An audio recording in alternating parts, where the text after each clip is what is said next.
আল্লাহ রাব্বুল আলামিন সূরা বাকারার মধ্যে বলেছেন, বা'দা আউযু বিল্লাহি মিনাশ শাইতানির রাজীম, কুতিবা আলাইকুমুস সিয়াম কামা কুতিবা আলাল লাযীনা মিন ক্বাবলিকুম লাআল্লাকুম তাত্তাকুন।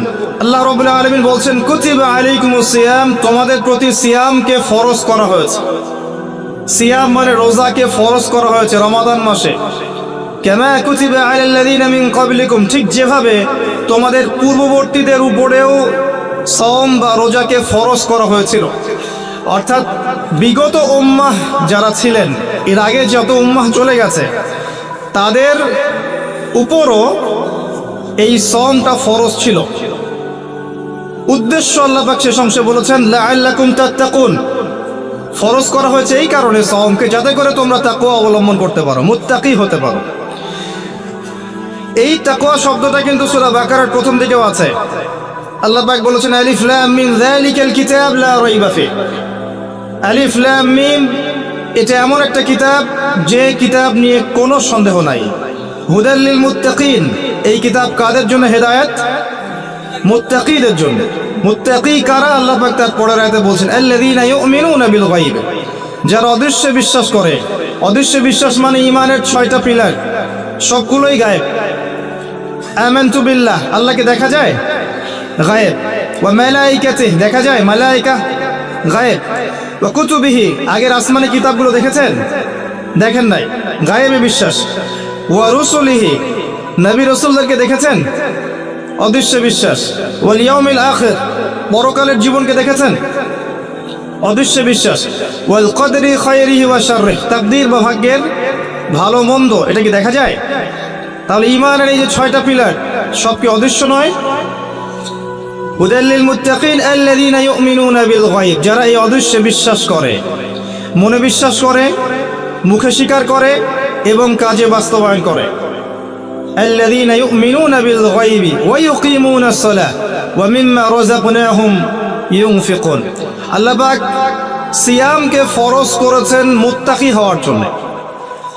তার মানে রমাদান মাসে সওম রাখার পরে যদি আমরা তাকওয়া অবলম্বন করতে ব্যর্থ হই, বুঝতে হবে যে আমি সওমের হক আদায় করতে পারি নাই। সহজ কথা, আল্লাহ পাক সওম আমাদের উপর ফরজ করেছেন রমজান মাসে, যাতে করে আমরা তাকওয়া অবলম্বন করতে পারি। যদি রমাদানে সওম রাখার পরেও আমি তাকওয়া অবলম্বন করতে না পারি, আল্লাহ ভীতি অর্জন করতে না পারি, বুঝতে হবে আমার সওম 100% কবুল হয়নি। সিম্পল। তাকওয়া কি জিনিস? উমর রাদিয়াল্লাহু আনহু বলছেন, একটা কাটা বিছানো রাস্তায়, একটা রাস্তা যেখানে কাটা বিছানো আছে, মনে করেন কাচের টুকরো দেয়া আছে, এই রাস্তা আপনাকে পার হতে হবে। আপনি যত সতর্কতার সাথে পা ফেলবেন, পা ফেলবেন, পা ফেলবেন, পা ফেলবেন পার হওয়ার জন্যে, এটা হচ্ছে তাকওয়ার উদাহরণ। জীবনে চলার পথে অন্যায় থাকবে, শয়তানের টোপ থাকবে, আল্লাহ দ্রোহী হওয়ার সুযোগ থাকবে, পাপাচারে লিপ্ত হওয়ার সুযোগ থাকবে। আপনি বেছে বেছে পা ফেলে ফেলে আগাচ্ছেন, এগুলোতে পা দিচ্ছেন না, এর নাম হচ্ছে তাকওয়া। আমি কি বুঝাতে পারছি? আচ্ছা, তাকওয়া মানে শুধু এটাই নয় যে আল্লাহ যা আদেশ করেছেন এগুলোই করব, বরং আল্লাহ পাক যা নিষেধ করেছেন এগুলোকে ছেড়ে দেওয়ার নামও তাকওয়া। আর নবী সাল্লাল্লাহু আলাইহি ওয়াসাল্লাম বলছেন, তাকওয়া মনের ব্যাপার, কলবের ব্যাপার। শুধুমাত্র বাহ্যিক লেবাস পোশাকে তাকওয়ার পরিচয় নয়। আমার দাড়ি, আমার টুপি, জুব্বা, পাগড়ি যে তাকওয়ার একমাত্র পরিচয়, এমনটা নয়। আর তাকওয়া হা হুনা, নবী সাল্লাল্লাহু আলাইহি ওয়াসাল্লাম বলছেন তাকওয়া হচ্ছে এখানে, কলিজায়, কলবে। আর কলবটাকে দেখা যায় না, দেখা যায়? শুধুমাত্র আল্লাহ দেখতে পারেন কার মনে কি চলছে, শুধুমাত্র আল্লাহ জানেন কার মনে কি আছে। তাই মনের মধ্যে খারাপ বিষয় রেখে, নোংরামি রেখে, অশ্লীলতা রেখে, হিংসা, বিদ্বেষ, দুনিয়ার প্রতি আসক্তি, অহংকার, রিয়া, এগুলো রেখে মানুষের কাছে ভালো সাজা যেতে পারে, আল্লাহর কাছে সম্ভব না। আল্লাহ পাকের কাছে যে ব্যক্তি ফেয়ার, নির্দোষ, নিষ্পাপ, মাজলুম, আল্লাহর কাছে যে ব্যক্তি কবুলিয়াত পেয়েছে, সারা দুনিয়ার মানুষ মিলেও তাকে জাহান্নামে নিয়ে যেতে পারবে না। পারবে? আর আল্লাহ পাকের কাছে যে ব্যক্তি দূষিত হয়ে গেছে, কারণ আল্লাহ পাক জানে তার কলবে কি আছে, আল্লাহ পাক তার দৃষ্টিতে দেখছেন তার কলবে কি আছে। আল্লাহ যদি তাকে রিকগনাইজ করেন যে এর কলবে দোষ আছে, ত্রুটি আছে, হিংসা আছে, পরশ্রী কাতরতা আছে, রিয়া অহংকার আছে, অশ্লীলতা আছে, শিরক আছে, কুফর আছে, আল্লাহ পাক তাকে জাহান্নামে পাঠাবেন ইনশাআল্লাহ তাআলা। তো তাকওয়া মনের ব্যাপার, তাকওয়া বাইরের লেবাস পোশাকের বিষয় নয়। আল্লাহ পাক সিয়ামকে উদ্দেশ্য করে বলছেন, রোজা আমি ফরজ করেছি যাতে তোমরা মুত্তাকি হতে পারো। এবার এখান থেকে আমাদের শিক্ষা কি? আমরা সওম রাখি, দেখা যায় মাশাআল্লাহ আমরা সাহরি করি, আমরা ইফতার করি, মাঝখানে না খেয়ে থাকি, স্ত্রী সহবাস করি না। কিন্তু রোজা রেখেও আমাদের অনেক ব্যক্তি আছেন যারা সুদ খান, রোজা রেখে অনেক ব্যক্তি আছেন যারা ঘুষ নেন। আমাকে বলতে দেন, আমি ভুলে যাব, মানে আপনারা ঠিক বলতে থাকলে আমি ভুলে যাব। রোজা রেখে অনেক ব্যক্তি আছে যারা জেনা করছে, রোজা রেখেছে বয়ফ্রেন্ড গার্লফ্রেন্ডের সাথে ফ্রি মিক্সিং এ আছে, রোজা রেখেছে দেখবেন মাপে কম দিচ্ছে, মাপে ওজনে কম দিচ্ছে, রোজা রেখেছে কিন্তু দুর্নীতি করছে, রোজা রেখেছে অন্যের সম্পদ আত্মসাৎ করছে, রোজা রেখেও ব্যবসায়িক পণ্য মজুত করে বাজারে সিন্ডিকেট সৃষ্টি করছে, পণ্যের দাম ইচ্ছাকৃতভাবে বাড়িয়ে দিচ্ছে, মানুষ অসহায়ের মতো নিত্য প্রয়োজনীয় দ্রব্যের জন্য কি হাহাকার টানা করছে। রোজা রেখে যদি মানুষ এই কাজগুলো করে, আবার দেখা যায় রোজা রেখেও মানুষ নামাজ পড়ছে না। অনেকেই রোজা রেখেছে, শুধু তারাবির নামাজ পড়ে 5 ওয়াক্ত নামাজ জামাতে পড়ছে না, রোজা রেখেও যাকাত দিচ্ছে না, রোজা রেখেছে মিথ্যা কথা বলছে, রোজা রেখেছে মানুষের গীবত করছে, রোজা রেখে ঝগড়া বিবাদ করছে। রোজা রেখে যদি এই কাজগুলো করে, লাআল্লাকুম তাত্তাকুন, ওই হকটা আদায় হয়নি। আমি কি বুঝাতে পারছি ভাই? তার মানে সওম কিভাবে রাখবো? উত্তর, আল্লাহ পাকের নবী মুহাম্মদ সাল্লাল্লাহু আলাইহি ওয়াসাল্লাম যেভাবে রেখেছেন আমি সেভাবে রাখবো। নবী করিম সাল্লাল্লাহু আলাইহি ওয়াসাল্লাম সওম রেখে খাওয়া এবং পানাহার যেমন ত্যাগ করতেন, স্ত্রী সহবাস ত্যাগ করতেন, তিনি 5 ওয়াক্ত সালাত আদায় করতেন, বেশি বেশি সওম রেখে দান খয়রাত করতেন, সওম রেখে বেশি থেকে বেশি কোরআন তেলাওয়াত করতেন, সওম রেখে ইফতার করাতেন, সওম রেখে নবী সাল্লাল্লাহু আলাইহি ওয়াসাল্লাম যুদ্ধও করেছেন। আমার কথা কি বুঝতে পারছেন? সওম রেখে নবী সাল্লাল্লাহু আলাইহি ওয়াসাল্লাম দ্বীনের প্রচার করেছেন, পরিবারের খোঁজ নিয়েছেন, মানুষকে খাইয়েছেন, তাবলীগ করেছেন। সওম রেখে তিনি যাবতীয় ভালো কাজগুলো করেছেন। আমাদেরকেও রোজা রেখে ভালো কাজগুলো করতে হবে, এটা 1 নাম্বার। একই সাথে সওম রেখে নবী সাল্লাল্লাহু আলাইহি ওয়াসাল্লাম কখনো অন্যায় কোনো কাজে লিপ্ত হননি। হয়েছেন? হয়েছেন? তার সাহাবীরা হয়েছেন? অতএব আমরাও সওম রেখে, রোজা রেখে হারাম খাওয়া, সুদ খাওয়া, আপনার ঘুষ খাওয়া, জেনা করা, দুর্নীতি করা, মিথ্যা বলা, গীবত করা, অন্যের সমালোচনা করা, অন্যের দোষ ত্রুটি খুঁজে খুঁজে বের করা, চগলখুরি করা, এ ধরনের কাজে লিপ্ত হব না। আল্লাহ পাক আমাদেরকে তৌফিক দান করুন। আমি কয়েকটা কাজ বলি, এটা বলে আমি মূল পয়েন্টের দিকে যাচ্ছি, কোরআনময় রমাদানের দিকে ইনশাআল্লাহ তাআলা। সওম রেখে আপনারা প্রথমত বেশি খাবেন না, 1 নম্বর কথা। সওম রেখে আপনারা বেশি খাবেন না, সেহরিতে খুব বেশি আয়োজন করতে যায়েন না, যতটুকুতে আপনার চলে যায় অতটুকু করেন। রান্নাঘরে বেশি সময় নষ্ট করেন না, বাজারে বেশি সময় নষ্ট করেন না। 2টা 3টা তরকারি দিয়ে আপনার খাওয়া হয়ে যেতে পারে, একটা দিয়েও হয়ে যায়, 10টা আইটেম করার দরকার নাই আপনার। আপনি দুনিয়াবি কাজগুলোকে কমিয়ে ফেলেন রমজান মাসে, দুনিয়াবি কাজগুলোকে কমিয়ে ফেলেন, পরকালের কাজগুলোকে বাড়ান। আল্লাহ তৌফিক দান করুন। সেহরিতে এমন করে খাবেন না যেটা আপনার জীবনের শেষ খাওয়া, এইভাবে খাবেন না। সাহরি করেন যতটুকু প্রয়োজন। ইফতারেও এত বেশি আয়োজন করবেন না যে আপনার সারাদিনের সওম রাখার যে আধ্যাত্মিকত্ব, নূর, এটা নষ্ট হয়ে যায়। ইফতারে আপনি অনেক বেশি আয়োজন করেন, মাগরিবের সালাত, তারাবির নামাজ আপনি এনথুজিয়াজমের সাথে আদায় করতে পারবেন না, আপনি প্রফুল্লতার সাথে আদায় করতে পারবেন না, অলস হয়ে যাবেন, ঘুমিয়ে পড়বেন, ক্লান্ত হয়ে যাবেন। ইফতারে খুব বেশি খেতে নেই। আমি কিছু প্র্যাকটিক্যাল কথা বলছি, আমল করতে পারলে ইনশাল্লাহ কল্যাণ হবে। আমি নিজে চেষ্টা করি, আপনাদেরকেও বলছি, আল্লাহ পাক তৌফিক দান করুন। এরপরে সওম রেখে আপনি বেশি বেশি ফরজের পাশাপাশি নফল নামাজ পড়ার চেষ্টা করেন। ফরজ তো পড়বেনই, 5 ওয়াক্ত সালাত জামাতে অবশ্যই পড়বেন। যারা 5 ওয়াক্ত নামাজ জামাতে পড়ি না, রমজান মাসটা সুবর্ণ সুযোগ, 5 ওয়াক্ত সালাত জামাতে পড়বেন, পারা যাবে ইনশাআল্লাহ। এর পাশাপাশি দৈনিক 12 রাকাত সুন্নত পড়বেন। দৈনিক 12 রাকাত যে ব্যক্তি সুন্নাহ আদায় করে তার জন্য জান্নাতে একটা করে ঘর নির্মাণ করা হয়। দৈনিক একটা করে ঘর পেতে পারেন জান্নাতে যদি দৈনিক 12 রাকাত নফল বা সুন্নাহ আদায় করেন। এটা কি 12 রাকাত? ফজরের আগের 2, জোহরের আগে 4, পরে 2, 6 আর 2 8, মাগরিবের পরে 2 10, এশার পরে 2 12। এই 12 রাকাত নফল বা সুন্নাহ যে আদায় করে প্রত্যেক দিন, তার জন্য জান্নাতে একটা করে ঘর নির্মাণ করা হয়। সুবহানাল্লাহ। রমজান মাসে এটা ছাড়বেন না ইনশাআল্লাহ, আল্লাহ পাক তৌফিক দান করুন। এবং 5 ওয়াক্ত সালাত তো অবশ্যই জামাতে পড়বেন, আল্লাহ পাক তৌফিক দান করুন, আমিন। বিশেষভাবে ফজর এবং এশা এবং আসর এগুলো যেন জামাত না ছোটে। যদি কারো ছুটেও যায় আপনি একা পড়ে নেবেন।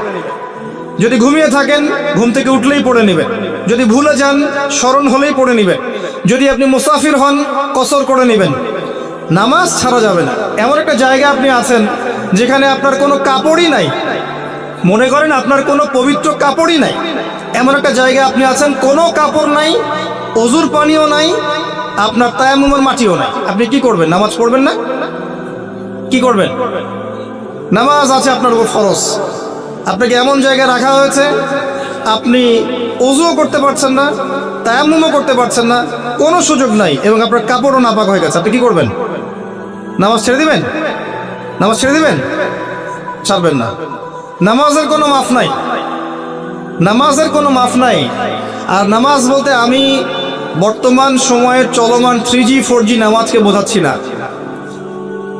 আমি মেনশন করতে যাচ্ছি নবী সাল্লাল্লাহু আলাইহি ওয়াসাল্লাম যেভাবে নামাজ পড়তেন সেই নামাজের কথা। তিনি ধীর স্থিরভাবে নামাজ পড়তেন। তিনি কি আমাদের মতো 4G স্পিডে নামাজ পড়তেন? রুকু করলে সেজদা পাওয়া যায় না। অনেক মসজিদে দেখবেন তারাবি হবে রমজান মাসে, এত দ্রুত যে আসলে মুসল্লি বুঝতে পারে না কি তেলাওয়াত করা হচ্ছে। শেষের আয়াতটাকে লম্বা টান দিয়ে ছাড়া হয়, ওইটা খালি বুঝতে পারে এখন রুকু হবে, এইটুকু বুঝতে পারে। এরকম নয়। আপনি হারাম শরীফে দেখবেন, কাবা ঘরে দেখবেন, মসজিদ নববীতে দেখবেন, অন্যান্য যত মসজিদগুলো আছে আরব কন্টিনেন্টে, এখানে দেখবেন ধীর স্থিরভাবে তারাবি সালাত হয়, সুন্দর কেরাত হয়, লম্বা কেরাত, লম্বা রুকু, লম্বা সেজদা, এবং প্রশান্তির সাথে মানুষ সালাত আদায় করে। আমি এই সালাতকে বোঝাচ্ছি। রমাদান মাসে সালাতটাকে প্রশান্তির সাথে আদায় করেন, তাড়াহুড়া করবেন না। কারণ ওয়ামা খালাকতুল জিন্না ওয়াল ইনসা ইল্লা লিয়াবুদুন, আমি জিন আর মানুষকে শুধু আমার ইবাদত করার জন্যই সৃষ্টি করেছি, অন্য কোনো কারণে আল্লাহ পাক সৃষ্টি করেন নাই। এর জন্যই তো পৃথিবীতে এসেছি নামাজ পড়তে। তো নামাজে এত তাড়াহুড়া কেন? দুনিয়ার সমস্ত কাজ ধীর স্থিরভাবে করি, মসজিদে আসলে কখন বের হব তার আগে আমরা প্রতিযোগিতা সৃষ্টি করি। এটা কি ঠিক হচ্ছে ভাই? এটা ঠিক হচ্ছে? নামাজ স্থিরভাবে পড়েন, ধীর স্থিরভাবে পড়েন, আল্লাহ পাক তৌফিক দান করুন। আসেন রমাদানে আমি একটা কথা বলি, জাকাত, যাদের জাকাত আছে, নিসাব পরিমাণ সম্পত্তি হয়েছে, রমজানে জাকাত দিয়ে দিবেন। জাকাত নিয়ে টালবাহানা করবেন না, আল্লাহর ওয়াস্তে জাকাত দিয়ে দেন। জাকাত হচ্ছে আপনার সম্পদে গরিবের হক। অন্যের হক নষ্ট করলে এই শাস্তি আল্লাহ পাক এমনভাবে দিবেন, ওই সম্পদটাকে আল্লাহ পাক গলাবেন, গলিয়ে কপালে, গালে, পিঠে লাগিয়ে দিবেন, এবং একটা সাপের আকৃতি দিবেন, এই সাপ গলায় ঝুলে থাকবে এবং কপালে ঠোকর দিবে। বলেন নাউযুবিল্লাহ। জাকাত দিয়ে দেন। জাকাত ইসলামিক অর্থনীতির মূল ভিত্তি। জাকাত না থাকলে ইসলামিক ইকোনমিক টিকবে না। ইসলামিক ইকোনমিক্সের মূল বেইস হচ্ছে জাকাত এবং সাদাকা এবং বিজনেস, ব্যবসা। জাকাত ইসলামিক ইকোনমিক্সের বেইস। ইসলামিক ইকোনমিক্স সম্পর্কে জানতে হলে, বুঝতে হলে, পড়তে হলে আমি একজন আলেমের নাম বলছি, যাকে আমি বেসিক্যালি ফলো করার চেষ্টা করি ইকোনমিক সেকশনে এবং অন্যান্য সেকশনেও। তিনি আমার খুব শ্রদ্ধেয় একজন আলেম, আল্লামা তাকি উসমানী দামাত বারাকাতুহু। তার ইকোনমিক্সের সিরিজ আছে, ইসলামিক অর্থনীতির সিরিজ আছে, বই 10টা-15টা বই শুধু অর্থনীতির উপরেই। এগুলো কেনেন, ঢাকায় বাংলা বাজারে পাবেন, কিনে এনে বাসায় পড়েন, আপনি দেখবেন ইসলামিক অর্থনীতি কী জিনিস। আর অর্থনীতির জ্ঞান না থাকার কারণেই, অর্থনীতির বিশুদ্ধ জ্ঞান না থাকার কারণেই আমরা ইবাদত বন্দেগীর জীবনে নামাজি হলেও ব্যবসায়িক জীবনে, অর্থনৈতিক জীবনে পাক্কা সুদখোর হয়ে বসে আছে। আমার কথা কি বুঝতে পারছেন ভাই? অর্থনীতির জ্ঞান দরকার আছে না? একটা রাষ্ট্র মনে করেন যার কাছে অর্থনৈতিক সুপার পাওয়ার, তার কাছে ইকোনমিক চাবিকাঠি আছে। ওয়ার্ল্ডের একটা রাষ্ট্র মনে করেন তার কাছে অর্থনৈতিক চাবিকাঠি আছে। সে চাইলে কাউকে ইকোনমিকভাবে দুর্বল করতে পারে, কাউকে শক্তিশালী করতে পারে। এখন অন্যান্য রাষ্ট্ররা এর আনুগত্য করবে না? করবে না? করবে। অর্থনীতির মূল ভিত্তি। নবী সাল্লাল্লাহু আলাইহি ওয়াসাল্লাম মদিনায় হিজরত করে যখন মদিনা সনদ তৈরি করলেন, সাহাবীদের মধ্যে ভ্রাতৃত্বের বন্ধন স্থাপন করলেন, ইহুদিদের সাথে চুক্তি করলেন, মসজিদ নববী নির্মাণ করলেন, এরপরে তিনি প্রথম যেখানে ফোকাস করেছেন সেটা হলো মুসলিমদের অর্থনীতি সমৃদ্ধ করার কাছে। তারপরে সামরিক বাহিনী গঠন ইত্যাদি ইত্যাদি। অর্থনীতি মূল জিনিস। আর এই বিষয়গুলো আমাদের প্রতিষ্ঠানগুলোতে আরো বেশি বেশি পড়ানো উচিত। এটা আমার নাসিহা, বাকি যারা এর দায়িত্বশীল তারা বুঝবেন। আসুন, আমি যেটা বলছিলাম, রমাদান মাসে যাকাতগুলোকে দিয়ে দেন। এটা আপনার সম্পদে গরিবের হক। যাকাত ইসলামিক সমাজে সাম্য নিয়ে আসবে। গরিব না খেয়ে মারা যাবে না, আপনার সম্পদে ওর হক আছে, ওই হকটা না দিয়ে আপনি মৃত্যুবরণ করেন না আল্লাহর বাস্তে। এই পর্যন্ত যে যাকাতগুলো দেন নাই সেটাও হিসেব করা উচিত যে আপনি কত টাকা যাকাত দেন নাই, এবং আল্লাহ পাকের কাছে ইস্তেগফার করা উচিত যে আল্লাহ, আমার 20 বছর আগ থেকে যাকাত ফরজ হয়েছে, আমি যাকাত এখনো দেইনি, আল্লাহ আমাকে মাফ করো। যদি সম্ভব হয় টাকাগুলো দিয়ে দিয়েন। আল্লাহ পাক তৌফিক দান করুন, দোয়া করি আমি। রমজান মাসে বেশি থেকে বেশি তাসবিহ তাহলিল করবেন, বেশি বেশি, সময় নষ্ট করবেন না। হয়তো ফেসবুকে কমেন্ট করতে গিয়ে, পোস্ট দিতে গিয়ে অহেতুক সময় নষ্ট করবেন। এগুলোর কোনো ফায়দা নাই, এগুলোর খুব একটা ফায়দা নাই। বাস্তবিক মাঠে ময়দানে যারা কাজ করে এদের মধ্যে ফায়দা আছে। মুসলিমরা মাঠে কাজ করবে, মাঠে। এখন যারা মাঠে কাজ করছে তারা ফেসবুকে এত শোডাউন করে না, এত আইওয়াশ করে না। আমার নাসিহা, রুট লেভেল থেকে কাজ করেন, মসজিদে কাজ করেন, তালিমে কাজ করেন, খুতবায় কাজ করেন, মসজিদ ভিত্তিক কাজ করেন, মাদ্রাসা করেন, মহিলা মাদ্রাসা করেন, তালিমের বৈঠক চালু করেন, মহিলাদের তালিম চালু করেন, মক্তব চালু করেন, রুট লেভেল থেকে কাজ করেন, দিনের বিজয় হবে ইনশাআল্লাহ। যাই হোক, এগুলো নিয়ে আজকে এত বেশি কথা বলবো না, আমরা মূল পয়েন্টে আসি। রমজান কেন্দ্রিক কয়েকটা কাজের কথা আপনাদেরকে বলছি। সালাত, 5 ওয়াক্ত সালাত, নফল সালাত, দৈনিক 12 রাকাত সুন্নাহ, এবং দিনের প্রতিটা কাজ নবী সাল্লাল্লাহু আলাইহি ওয়াসাল্লামের সুন্নাহ মতো করার চেষ্টা করা। ঘুম থেকে শুরু করে, ইস্তেঞ্জা থেকে শুরু করে প্রতিটা কাজ, ব্যবসা বাণিজ্য, মুআমালাত সবকিছু করা যাবে ইনশাআল্লাহ।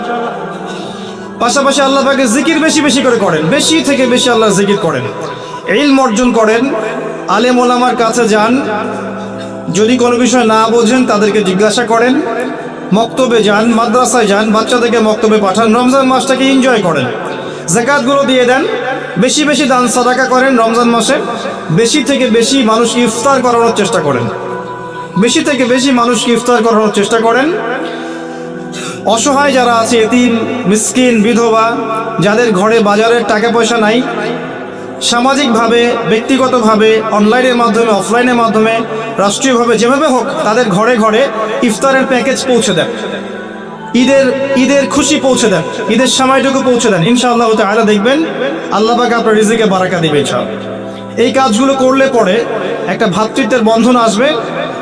রমজানের যে মূল লাআল্লাকুম তাত্তাকুন, এই বিষয়টা আমরা ইনশাআল্লাহ অর্জন করতে পারবো। আল্লাহ পাক তৌফিক দান করুন। আমি এখন আমার আলোচনার মূল জায়গায় আসছি।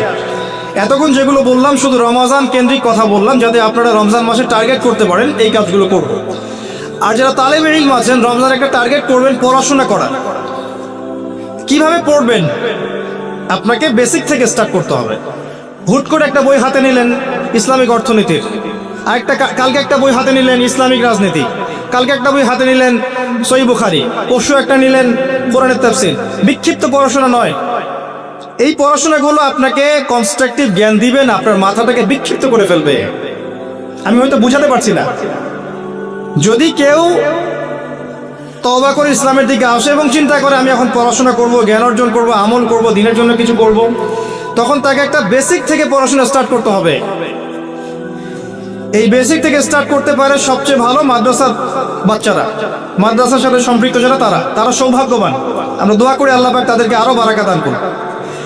কিন্তু জেনারেল যারা, তাদের সমস্যা আছে, কারণ তারা কোনো সঠিক গাইডলাইন পায় না যে প্রথমে কোন বইটা পড়বো, তারপর কি ইত্যাদি ইত্যাদি। আমি আপনাকে আমার লাইফ থেকে একটা নসিহত করছি, সহজ কিতাব থেকে শুরু করে আস্তে আস্তে আস্তে আস্তে কঠিনের দিকে যান। কথা কি বুঝতে পারছেন ভাই? সহজ কিতাব মানে কি? ধরেন আপনি কোরআন তেলাওয়াত করতে জানেন না, আগে আপনাকে কোরআন তেলাওয়াত শিখতে হবে।